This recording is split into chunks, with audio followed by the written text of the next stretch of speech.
Hi friends, ಎಲ್ಲರಿಗೂ good morning. ನಾವು ಶ್ರೀ ಸತ್ಯ ಸಾಯಿ ಯೂಟ್ಯೂಬ್ ಚಾನಲಿಂದ ವಿಡಿಯೋ ಮಾಡ್ತಿರೋದು. ಸೊ ನಾವಿದು ಮೊದಲನೇದಾಗಿ ಸ್ಟಾರ್ಟ್ ಮಾಡಿದ್ದೀವಿ. ನೀವೆಲ್ಲರೂ ನಮಗೆ ಸಪೋರ್ಟ್ ಮಾಡ್ಕೋಬೇಕು ಅನ್ನೋಕ್ಕೋಸ್ಕರ ಕೇಳ್ತಾ ಇದ್ದೀನಿ. ದಯವಿಟ್ಟು ನಾವು ಕಳಿಸೋ ವಿಡಿಯೋನೆಲ್ಲ ನೋಡಿ, ಲೈಕ್ ಮಾಡಿ, ಶೇರ್ ಮಾಡಿ, ಕಾಮೆಂಟ್ ಮಾಡಿ. ನಿಮ್ಮ ಸಪೋರ್ಟ್ ನಮಗೂ ಬೇಕು. ದಯವಿಟ್ಟು ಸಪೋರ್ಟ್ ಮಾಡಿ. ಸೊ ಇವತ್ತಿನ ವಿಡಿಯೋ ರೆಸಿಪಿ ಇವತ್ತು ಏನು ಅಂತಂದರೆ ಮೆಂತ್ಯ ಪಲಾವ್ ಮಾಡೋದು ಹೇಗೆ ಅಂತ ಹೇಳ್ಕೊಡ್ತೀವಿ. ಸೊ ಮೆಂತ್ಯ ಪಲಾವ್ ಹೇಗೆ ಮಾಡೋದು, ಅದಕ್ಕೆ ಏನೇನು ಇಂಗ್ರೀಡಿಯೆಂಟ್ಸ್ ಬೇಕು ಅನ್ನೋದನ್ನು ಹೇಳ್ತೀನಿ. ಮೊದಲನೇದಾಗಿ 3 ಕಟ್ ಮೆಂತ್ಯ ಸೊಪ್ಪನ್ನ ತೊಗೊಂಡಿದ್ದೀವಿ. ಫ್ರೆಶ್ ಆಗಿರೋ ಮೆಂತ್ಯ ಸೊಪ್ಪನ್ನ ಸೋಸ್ಕೊಂಡು ಚಿಕ್ಕದಾಗಿ ಹೆಚ್ಕೊಂಡಿದ್ದೀವಿ. ಒಂದು 10 ಈರುಳ್ಳಿ ತೊಗೊಂಡಿದ್ದೀವಿ. ಯಾಕಂದರೆ ನಮ್ಮಲ್ಲಿ ಕ್ವಾಂಟಿಟಿ ಸ್ವಲ್ಪ ಜಾಸ್ತಿ, 8 ಜನ ಇರೋದ್ರಿಂದ ನಮಗೆ ಸ್ವಲ್ಪ ಜಾಸ್ತಿ ಬೇಕಾಗುತ್ತೆ, ಅಷ್ಟು ತೊಗೊಂಡಿದ್ದೀನಿ.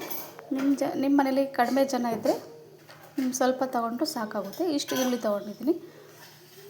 ಒಂದು 6 ರಿಂದ 7 ಹುಳಿ ಟೊಮೊಟೊನ ತೊಗೊಂಡಿದ್ದೀನಿ. ಸೊ ಇದು ಪೇಸ್ಟ್ ಮಾಡಲಿಕ್ಕೆ ಅರ್ಧ ಹೋಳು ಕಾಯಿ ತುರಿನ ತೊಗೊಂಡಿದ್ದೀನಿ. ಮತ್ತು ಸ್ವಲ್ಪ ಬೆಳ್ಳುಳ್ಳಿ ತೊಗೊಂಡಿದ್ದೀನಿ. ಮತ್ತು ಚಕ್ಕೆ, ಲವಂಗ, 2 ಏಲಕ್ಕಿ ತೊಗೊಂಡಿದ್ದೀನಿ.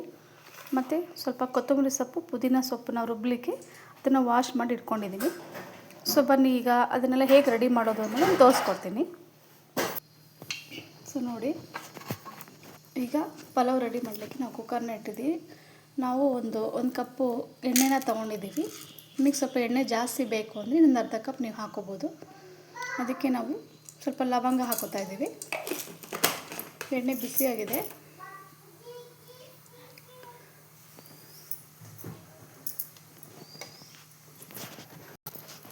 ಸ್ವಲ್ಪ ಜೀರಿಗೆ ಹಾಕೋತೀವಿ. ನಿಮಗೆ ಬೇಡ ಅನ್ನೋದಾದರೆ ಸ್ಕಿಪ್ ಮಾಡ್ಕೋಬೋದು. ನಾವು ಒಂದು ಸ್ವಲ್ಪ ಟೇಸ್ಟಿಗೆ ಅಂತ ಹಾಕೋತೀವಿ. ಸೊ ಈಗ ನಾವು ಸ್ವಲ್ಪ ಈರುಳ್ಳಿನ ಹಾಕೋತಿದ್ದೀವಿ. ಈಗ ಅದನ್ನ ಎಣ್ಣೆಯಲ್ಲಿ ಬಾಡಿಸ್ಬೇಕು, ಸ್ವಲ್ಪ ಫ್ರೈ ಆಗೋವರೆಗೂ.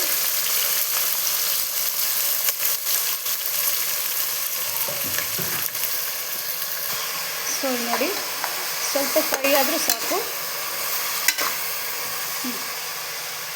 ಈಗ ಇಷ್ಟು ಮೆಂತ್ಯ ಸೊಪ್ಪನ್ನು ಹಾಕುತ್ತಾ ಇದ್ದೀವಿ. ಅದು ಕೂಡ ಎಣ್ಣೆಯಲ್ಲಿ ಸ್ವಲ್ಪ ಫ್ರೈ ಮಾಡಿ ಸಾಕಾಗುತ್ತೆ.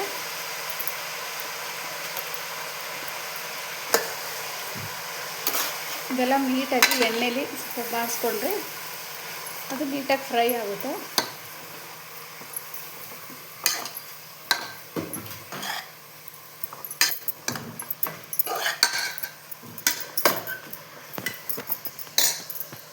ಸೊ ಈಗ ಇಲ್ಲಿ ಒಗ್ಗರಣೆ ರೆಡಿ ಆಗ್ತಾ ಇದೆ.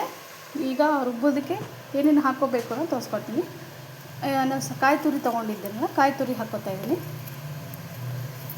ಬೆಳ್ಳುಳ್ಳಿ, ಮತ್ತು ನಾನು ಒಂದು ಟೊಮೊಟೊ, ಒಂದು ಈರುಳ್ಳಿ ತೊಗೊಂಡಿದ್ದೀನಿ. ಅದು ಹಾಕಿದಷ್ಟು ಸ್ವಲ್ಪ ಟೇಸ್ಟ್ ಚೆನ್ನಾಗಿ ಬರುತ್ತೆ ಅಂತ. ಈಗ ಪುದೀನ, ಕೊತ್ತಂಬರಿ ಮತ್ತು ಮಸಾಲೆ ಏನೇನು ತೊಗೊಂಡಿದ್ನೋ ಅದೆಲ್ಲ ಹಾಕೋತಾ ಇದ್ದೀನಿ ರುಬ್ಲಿಕ್ಕೆ.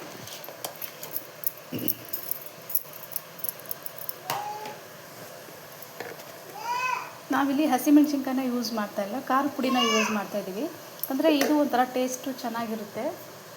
ಹಸಿಮೆಣ್ಸಿನ್ಕಾಯಿಗಿಂತ ಇದು ಒಂಥರ ಟೇಸ್ಟು ಖಾರ ಸ್ಪೈಸಿ ಚೆನ್ನಾಗಿರುತ್ತೆ ಅಂತ ಹಾಕೋತಾ ಇದ್ದೀನಿ.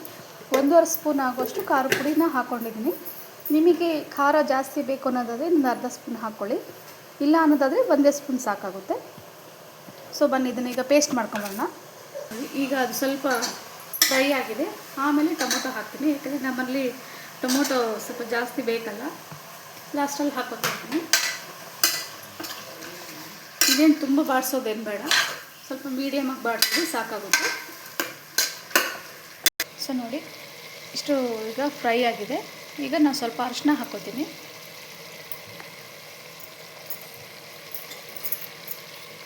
ಈಗ ಮಿಕ್ಸ್ ಮಾಡ್ಕೊತೀನಿ ಅದನ್ನು. ಸೊ ಈಗ ನೋಡಿ, ನಾನೀಗ ತೋರಿಸಿದ್ನಲ್ಲ ಅದಿಷ್ಟನ್ನು ಇಂಗ್ರೀಡಿಯೆಂಟ್ಸ್ ಹಾಕಿ ಮಸಾಲೆನ ರೆಡಿ ಮಾಡ್ಕೊಂಡಿದ್ದೀನಿ. ಸೊ ಈಗ ಅದನ್ನು ಅದಕ್ಕೆ ಮಿಕ್ಸ್ ಮಾಡ್ಕೊತಾ ಇದ್ದೀನಿ.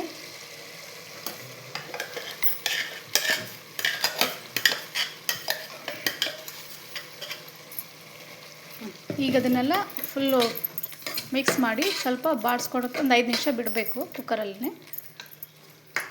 ಸೊ ನೋಡಿ, ನಾನು ಸ್ವಲ್ಪ ಉಪ್ಪನ್ನು ನಾವು ಕಲ್ಲುಪ್ಪನ್ನ ಬಳಸ್ತೀವಿ ಭಾಳ, ಅದಕ್ಕೆ ಕಲ್ಲುಪ್ಪು ತೊಗೊಂಡಿದ್ದೀನಿ. ನೀವು ಪುಡಿ ಉಪ್ಪಿದ್ರೆ ಹಾಕ್ಕೊಳ್ಳಿ. ಅದು ಎಷ್ಟು ಬೇಕು ಅಂತ ನೋಡಿ, ನಿಮ್ಮ ರುಚಿ ಎಷ್ಟು ಚೆನ್ನಾಗಿರುತ್ತೆ ನೋಡಿ ಅದಕ್ಕೆ ಮತ್ತೆ ನೋಡಿ ಹಾಕ್ಕೊಳ್ಳಿ. ಈಗೆಲ್ಲ ಮಿಕ್ಸ್ ಆಗ್ತಾಯಿದೆ. ಒಂದು 5 ನಿಮಿಷ ಲೋ ಫ್ಲೇಮಲ್ಲಿ ಅದು ಬೇಯಲಿಕ್ಕೆ ಬಿಟ್ಟಿದ್ದೀನಿ. ಸೊ ನೋಡಿ, ಇದು ಮಸಾಲೆ ಎಲ್ಲ ನೀಟಾಗಿ ಸ್ವಲ್ಪ ಫ್ರೈ ಆಗಿದೆ, ಎಣ್ಣೆಲಿ ಇಟ್ಕೊಂಡಿದ್ದೆ. ನಾನು ಇದರಲ್ಲಿ ಒಂದು 2 ಕಪ್ಪು ಅಕ್ಕಿನ ತೊಗೊಂಡಿದ್ದೆ, ಅದನ್ನು ವಾಶ್ ಮಾಡಿ ಇಟ್ಕೊಂಡಿದ್ದೆ. ಸೊ ಈ ಅಕ್ಕಿನ ಅದಕ್ಕೆ ಈಗ ಹಾಕೋತಾ ಇದ್ದೀನಿ. ಸೊ ನೋಡಿ, ಈಗ ಅದನ್ನು ಹಾಕ್ಕೊಂಡು ಆ ಮಸಾಲೆ ಜೊತೆಗೆ ಮಿಕ್ಸ್ ಮಾಡ್ಕೊತೀನಿ.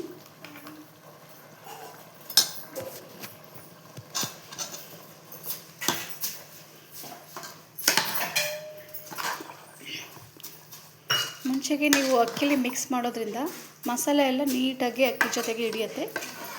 ರೈಸ್ ಕೂಡ ತುಂಬಾ ಚೆನ್ನಾಗಾಗುತ್ತೆ. ಇಲ್ಲ ನೀವು ಮಿಕ್ಸ್ ಮಾಡಿಲ್ಲ ಹಾಗೆ ಹಾಕಿದ್ರಿಂದ ಮಸಾಲೆನೇ ಒಂದು ಕಡೆ, ಅಕ್ಕಿನೇ ಒಂದು ಕಡೆ ಆಗುತ್ತೆ. ಸೊ ಅದಕ್ಕೆ ಅದು ನೀಟಾಗಿ ಮಿಕ್ಸ್ ಮಾಡ್ಕೋಬೇಕು.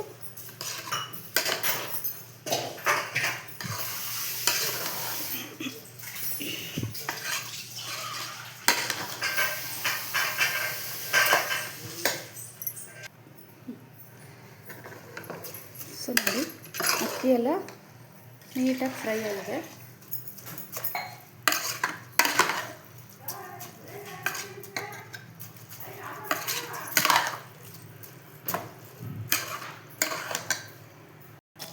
ಸೊ ನೋಡಿ, ನಾನು ಇದರಲ್ಲಿ 2 ಕಪ್ ಅಷ್ಟು ಅಕ್ಕಿ ತೊಗೊಂಡಿದ್ನಲ್ಲ, ಇದೇ ಕಪ್ಪಲ್ಲಿ 5 ಕಪ್ಪು ನೀರನ್ನ ತೊಗೊಂಡಿದ್ದೆ.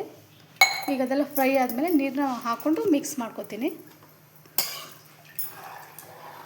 ಒಂದು ಸರಿ ನೀಟಾಗಿ ಮಿಕ್ಸ್ ಮಾಡೋದ್ರಿಂದ ಅದು ತಳ ಹಿಡಿ